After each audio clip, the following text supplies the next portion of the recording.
Welcome back. So in this video, we will talk about using an accumulation with the if condition. Let's say there's a simple program where it asks to write a program to ask the user to enter ages of 5 people. You have to collect the age of 5 different people. And among those 5 people, you need to count and display how many of those 5 people are aged over 50. Out of 5 people, only 3 may be over 50, so on and so forth, right? So when you are given a problem description like this, as always, the first thing to think about, ask how many variables do I need? How many memory cells do I need?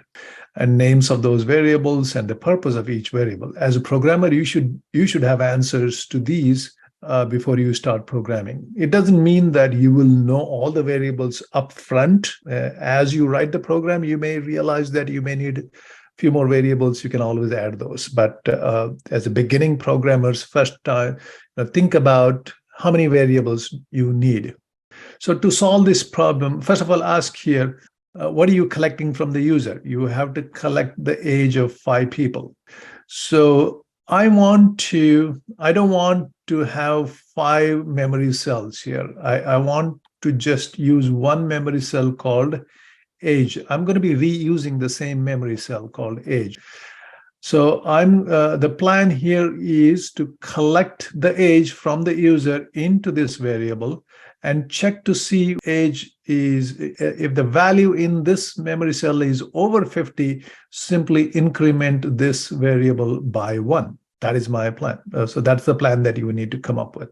So always think about how many variables you need, names of the variables. In this example, the name of the variable, the first variable is age, the second variable is over 50. And what is the purpose of each variable? What is the purpose of this variable? I want to use this variable to collect the age from the user. And what do I want to use this variable for? I want to use this variable to increment by 1 every time if I find like an age over 50. So that's the purpose of each one of these variables. So if I have to write the Python code, so the first instruction would be, again, write this in plain English before you start writing it in Python. But I have explained many examples already, so I'm going to skip, as you see more and more videos, I'm going to be skipping writing these plain English instructions. So the first instruction is, I got a cell called over 50 count, and I will set that to 0. And then you ask the user, enter the age of the first person, and whatever the user type goes into that variable. And then you, as a programmer, you know whatever the user typed is now sitting in that variable. I need to check to see what is in that variable is greater than or equals to 50, or let's say greater than 50.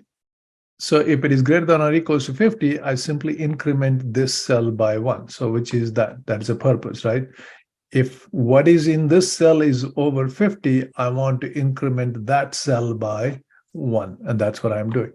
So this is basically for one person.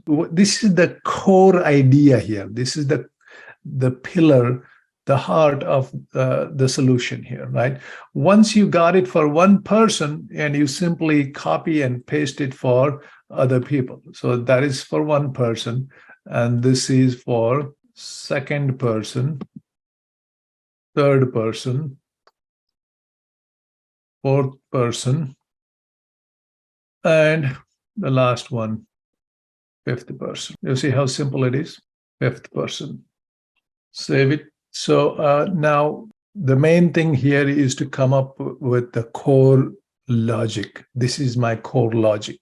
What is the core logic? Collect the age into this memory cell. If the age is over 50, increment this memory cell. This is the heart of the solution. So once you got that for one person, simply copy and paste that for 4 more people, and then change this. And one thing you have to pay attention here is that I'm not using multiple cells called age 1, age 2, age 3, so on and so forth. Basically, I'm reusing the same memory cell.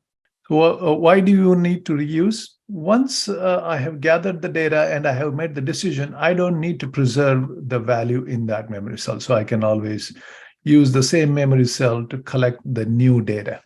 So this problem can be solved with just two different variables. Again, what is the purpose of this variable? To collect the age.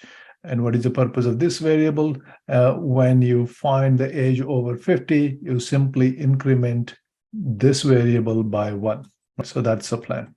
So if we quickly run this program, put a breakpoint over there, turn on the debugging, enter the age of the first person, let's say 35, and this is going to be false because 35 is not, you see it skipped over it, right? Now it's asking for the age of a second person, let's say 52.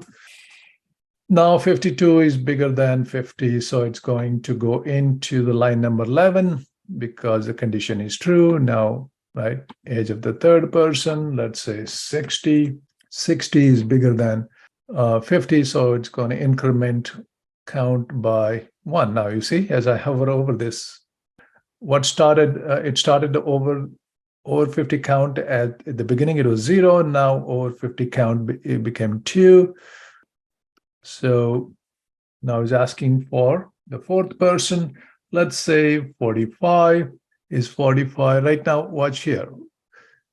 Over 50 count has the value 2. Now it's going to check.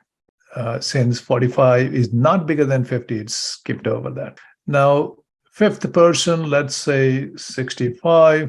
Is 65 bigger than 50? Yes. Now, watch what happens. The current value of over 50 count is 2. And after the computer executes this, the current the value of over 50 count should be 3, right? So if I hover over it, it now becomes 3. So at the very end, you display the result. Over 50 count is 3 people. Thank you. We'll see you in the next video.